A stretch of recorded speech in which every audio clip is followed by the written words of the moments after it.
السلام علیکم۔ آج کی ویڈیو دنیا کی 5 خطرناک ترین سڑکوں کے بارے میں ہے۔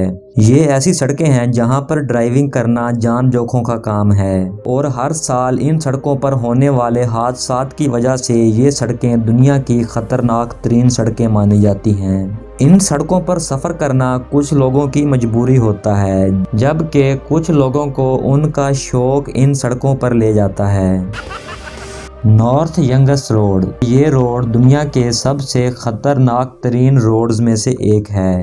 اس روڈ کو خونی راستے کے نام سے بھی جانا جاتا ہے، جس کی وجہ یہ ہے کہ یہاں پر ہر سال 200 کے قریب حادثات ہو جاتے ہیں اور ان حادثات میں مرنے والے کچھ لوگوں کی قبر یہیں پر بنا دی جاتی ہے، جن کی قبریں آپ کو اس سڑک کے کنارے دکھائی دیں گی۔ حادثات کو دیکھتے ہوئے وہاں کی حکومت نے کئی بار اس راستے کو بند کیا ہے، لیکن کوئی متبادل روڈ نہ ہونے کی وجہ سے دوبارہ پھر سے یہ روڈ کھول دیا جاتا ہے۔ جیمز ڈالٹن ہائی وے۔ یہ سڑک اناڑی ڈرائیوروں کے لیے تو بالکل بھی نہیں ہے۔ یہ ایک ہائی وے روڈ ہے جو کہ امریکہ کی ریاست الاسکا میں موجود ہے اور اس ہائی وے کی لمبائی 414 کلومیٹر ہے۔ اس ہائی وے پر زیادہ تر بڑی گاڑیاں ہی چلتی ہیں، جو کہ کافی تیز رفتار میں چلتی ہیں۔ یہ ایک بہت ہی غیر آباد ہائی وے ہے۔ یہی وجہ ہے کہ یہاں پر حادثہ ہونے کی صورت میں آپ کو کسی قسم کی مدد نہیں ملنے والی۔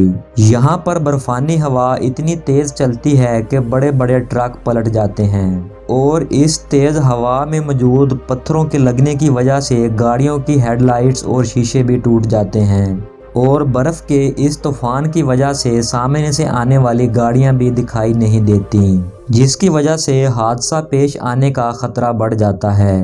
یہی وجہ ہے کہ اگر آپ الاسکا میں کار کرائے پر لیتے ہو تو آپ اس کار کو اس ہائی وے پر نہیں لے جا سکتے۔ Atlantic ocean road. ناروے میں واقع یہ روڈ سمندر کے اوپر بنا ہوا ہے۔ اس روڈ پر سفر کرتے ہوئے ہر وقت خطرہ موجود رہتا ہے۔ یہاں پر آپ کی ذرا سی لاپرواہی آپ کو موت کے گھاٹ اتار سکتی ہے، کیونکہ یہاں پر اگر گاڑی ذرا سی بھی کنٹرول سے باہر ہوتی ہے تو وہ سیدھی سمندر میں گر جائے گی۔ ہشیما اوہاشی برج۔ اس برج کو کافی اونچا بنایا گیا ہے تاکہ اس کے نیچے سے بڑا بحری جہاز آسانی سے گزر سکے۔ یہ برج رولر کوسٹر برج کے نام سے بھی جانا جاتا ہے۔ یہ برج بہت زیادہ خطرناک ہے۔ اس برج پر سے گزرنا موت کو دعوت دینے کے مترادف ہے، لیکن لوگوں کو دوسری طرف جانے کے لیے اسی برج پر سے گزرنا پڑتا ہے۔ سٹیلویو پاس۔ یہ سڑک اپنی زگ زیگ کی وجہ سے جانی جاتی ہے کیونکہ اس سڑک کے اندر بہت زیادہ موڑ ہیں۔ اس سڑک پر ڈرائیونگ کرتے ہوئے بڑے سے بڑا ڈرائیور بھی ڈر جاتا ہے۔ اس سڑک پر ڈرائیونگ کرتے ہوئے ہر وقت چوکس رہنا پڑتا ہے کیونکہ اس سڑک پر قدم قدم پر موڑ ہیں اور یہاں پر چند میٹر کے فاصلے پہ بار بار موڑ آ جاتے ہیں، تو یہاں پر آپ کی ذرا سی لاپرواہی آپ کو گہری کھائی میں لے جا سکتی ہے۔ اس کے علاوہ اس پہاڑ پر لینڈ سلائیڈنگ بھی بہت زیادہ ہوتی ہے، جو کہ اس سڑک کو اور بھی خطرناک بنا دیتی ہے۔ تو ویڈیو دلچسپ لگی ہو تو ویڈیو کو لائک اور دوستوں میں شیئر کیجئے۔ چینل پر نیو ہیں تو چینل کو سبسکرائب کر دینا۔